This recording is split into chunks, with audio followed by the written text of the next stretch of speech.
الحاقة ما الحاقة وما أدراك ما الحاقة كذبت ثمود وعاد بالقارعة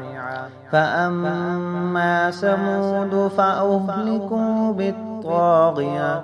وأما عاد فأهلكوا بريح صرصر عاتية سخرها عليهم 7 ليال و8 أيام حسوما فترى القوم فيها صرعا كأنهم أعجاز نخل خاوية فهل ترى لهم من باقية وجاء فرعون ومن قبله والمؤتفكات بالخاطئة فعصوا رسول ربهم فأخذهم أخذة رابية إنا لما طغى الماء حملناكم في الجارية لنجعلها لكم تذكرة وتعيها أذن واعية فإذا نفخ في الصور نفخة واحدة وحملت الأرض والجبال فدكتا دكة واحدة فيومئذ وقعت الواقعة وانشقت السماء فهي يومئذ واهية والملك على أرجائها ويحمل عرش ربك فوقهم يومئذ 8 يومئذ تعرضون لا تخفى منكم خافية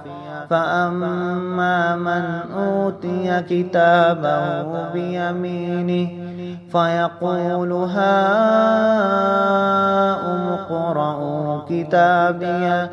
إني ظننت أني ملاق حسابيه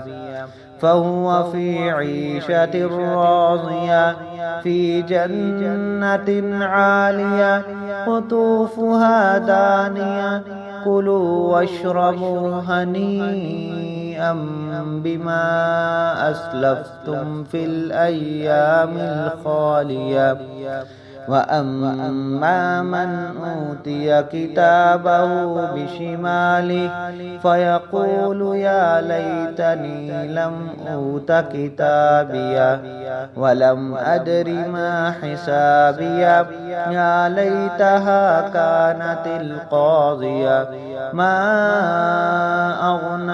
عني ماليه هلك عني سلطانيه خذوه فغلوه ثم الجحيم صلوا ثم في سلسلة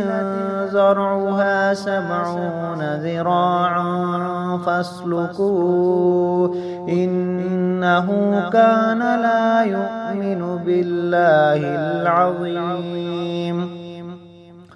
ولا يحض على طعام المسكين فليس له اليوم هاهنا حميم ولا طعام إلا من غسلين لا يأكله إلا الخاطئون فلا أقسم بما تبصرون وما لا تبصرون إنه لقول رسول كريم وما هو بقول شاعر قليلا ما تؤمنون ولا بقول كاهن قليلا ما تذكرون تنزيل من من رب العالمين.